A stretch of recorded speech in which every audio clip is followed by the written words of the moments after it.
Kathy, you mentioned you proved out your program. What type of factors do you look at, not beyond the obvious of a recovery? What types of things do you do to prove out your department? Initially, because we're so new at this, we only had the recoveries. We only had the actual cases. So we didn't put anything else into it at first pass. It was the cases, the recoveries. We are working on shrink by item, which Rite Aid currently does not have, shrink at the item level, and also additional known theft data where it's scanned at the store. So we have a few things that are in the work that will allow us to prove it out even more, but initially, first pass, it was strictly on those cases. Jim? I mean, from a return on investment perspective, is that what was the question again? Yeah, what's your ROI on your ORC program? You know, we just use the recovery rate a lot. I mean, we match up against the shrink numbers within our areas of seizures. The Carolinas, for a perfect example, we have horrible numbers in the Carolinas, and we all were part of major cases in the Carolinas. And as a result of those cases, the high-level fencing operations were shut down, the boosters were all arrested. We're seeing all flat numbers, so we don't have any shrink problems. So that's my, that's what I hang my hat on when I'm talking to upper management people. The snapshots and the news media clips, they're nice to see, I guess, to have. But at the end of the day, when you can show your results against your shrink numbers and item SKUs, at the end of the day, that's where the rubber meets the road for me. And that's what's really caught the attention of upper management, is the fact that we can demonstrate all this hard work has brought the numbers into a better place. And is it an out-of-business value, for lack of a better term, and where you have taken them out of the boosting business? Is there a number that you use, and how many months you monitor a store afterwards and look at that shrink level? We have our normal audit process, so I think we go through 2 cycles, and then we kind of try to figure out that it's a real number then. So I let the analytic people figure that piece out, because it's not my forte.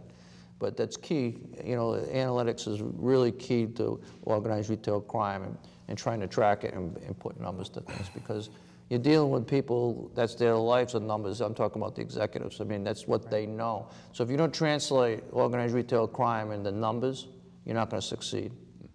Because upper management, that's their ball game. It's all about the numbers. And Jerry, you have a similar formula, correct? Yeah, we do, basically what we do when we open an investigation, we tag it. And what we're doing at that point, so if I know that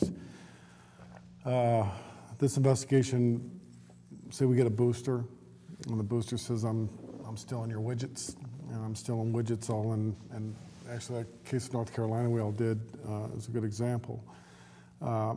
We start tagging widgets from that point and go back to what that individual has alleged when this crime spree had started.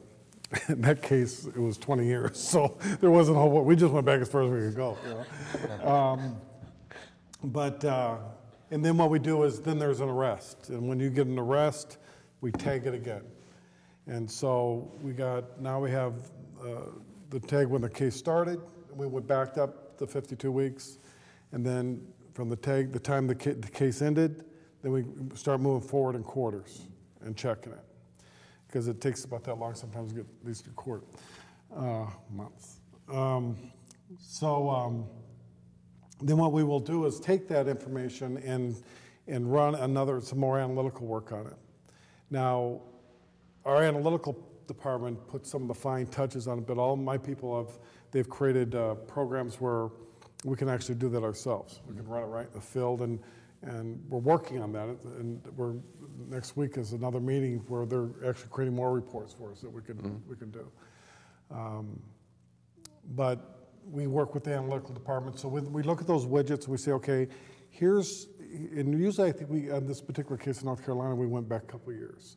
So we showed what it was the prior year and the 4 states surrounding that area of those 25 widgets. Though they targeted many things, we took the most 25 items that they stole the most, or what they admitted to, or what we've seen them stealing. And then we compared that to adjustments when they were stealing, and then we compared it to adjustments, how they looked when they were done stealing, and they ran some analytical work way above my head and came up with the numbers showing what the differences were. And what we did see, though, is adjustments in those particular items we checked in those markets. On an average, the adjustments of those items went down 45%. Sales went up 40% because it's there. And in some markets, it went up as high as, they went down as much as 75%. So when the company's seeing that, they're like, whoa, maybe you're right. No. But those are the things you need. Big raids are great, especially like when if it's, when I was with Lowe's. Great raids were great because you bring it back, you resell it. When we recover something, you really can't do much with it.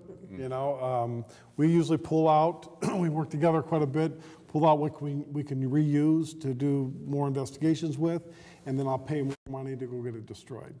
So the company at first, I don't know how their companies were, but it was nice to see, hey, we recovered a few semi-tractor trailer loads of merchandise stolen, and then it got to where, okay, what happened? And that's, it's great. It's like seeing a car wreck and somebody, no one's asking, well, it was because the light was out. Everybody just wants to see the car wreck, that's how some of these happen.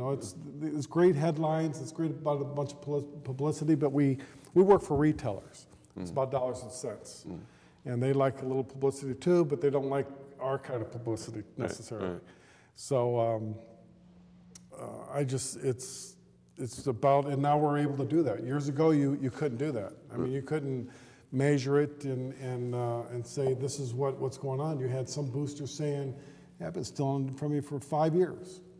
The boosters are great exaggerators.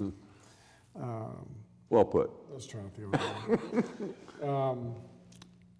But you have to confirm what they're saying, because a lot of us, when we get these cases, there are huge forfeitures, millions of dollars. We're in one right now. It's $4-point-something million. Well, it's great, but you can't just turn to the authorities and say, yeah, well, I lost every bit of that. Well, you're not going to get it. You have to give them reasonable belief that this is what you lost. And sometimes it's a little difficult to put together. Could you explain what a typical crew looks like, the average case, the length of time it takes to close a case, and the size of a case? Is there any way to do that? Well, the only thing we know for a fact is how the routine works from the professional boosters when they enter the stores and they exit the stores, and how they work as teams. The length of the cases usually will depend on, a lot of times, luck. A lot of times is who's working with you from law enforcement. Because a lot of times we'll have to work it alone. We'll be Rite Aid, Walgreens, and CVS. Investigators working the case up just to a point where we can present it to the police department.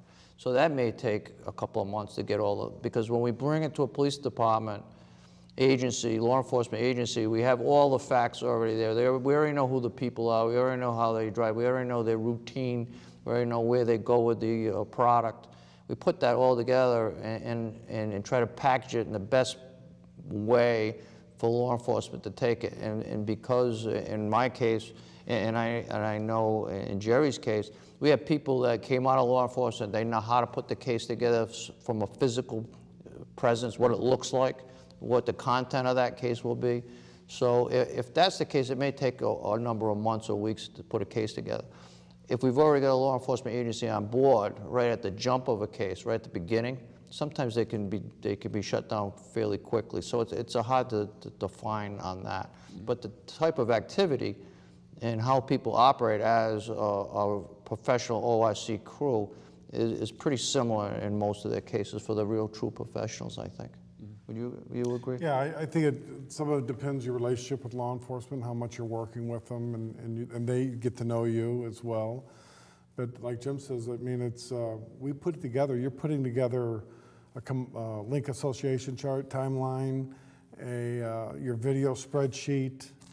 We just did a case recently in Florida. I think we followed them for 16 or 18 days to 208 stores. 208 thefts in that many days. So with those days, that all had to be spreadsheeted, what time they go in the store, what time they go out of the store, what time they arrive at the fence, what time they go out of the fence. Did they steal anything? Could you tell if they stole anything? Do you have video to back it up or photographs? So all that's spreadsheeted out, it's tabbed out, and usually when we present something like that to law enforcement, you're going to get their attention. Otherwise, you're really not much other than a complainant, you know, and that's true. I mean, I've had law enforcement call me at times and say, hey, we want to do your cases, but your guy's just reporting them. He's not really doing anything. I said, okay, I'll take care of So, that. so how do you measure the effectiveness of an ORC investigator on your team? I mean, how do you measure them annually and such? I mean, how do you look at that from a retail management perspective? I look at it, and I don't go by numbers. It's more of the quality of the case and how it's impacting the shrink. Much similar as you do as an LPS. We're looking at, my guys typically have about 7 states are assigned to. They look at those top markets in those states, and we have them look at what are the adjustments currently, every day? What's the average adjustments in the Houston market today? And what are they losing? And then what we do is, okay, you target one. You know, I know you got 6 or 7 of them that you still got to work, by the way, but you target one, that's what I'm going to rank you on. And what I'm looking for is that to go down, and those adjustments go down. And really and truly, one good bust of a booster could make that go down. I mean, it will just, it's just incredible. You know, I picked up on some, Jim was saying earlier, you know, 99.99% of the people we deal with have some kind of a drug addiction at that level, you know, and... Captain Williams was making that comment today that it was the #1 gateway crime of ORC is drugs. Yep. And you would all three would agree to that? Absolutely. Okay. So you know, if you have which I think probably a typical heroin addiction today is probably about $150 a day. That person, providing they're getting top dollar, that's 25 cents on the dollar, they're still in $650 a day to feed the habit. They got to feed the habit every day. So if they're not stealing from you today, they're either in jail or they stole enough yesterday to cover today. And it's the easiest, quickest, less punishable crime for them to do. Shoplifting, we as a retail industry are built to give customer service, not security. And so that's what we want to give you when you come to a store. We don't want to make people feel uncomfortable. So with that said, that creates a very vulnerable target for a dishonest individual. You know, not that I would, but I'm confident I'll walk into anybody's store and I'll walk out with whatever I want because I've seen it. And it's just because when you go in there with no fear, you just walk out, do it, you know? Sure. And even if they see you today, so what? You know, what are they going to do? But you know, police are so busy doing other things, especially in the inner city. You know, downtown Chicago or any place else, they get a shoplifter. It's going to be 20 minutes, half hour, to an hour before your policeman gets there. I mean, he's going to go to an assault, or a guy just took, you know, he don't know he just took $200 worth or what it is. He just knows it's a shoplifter. Sure. And when I was a policeman for a little while, the shoplifter really didn't get my attention too much then, you know, so.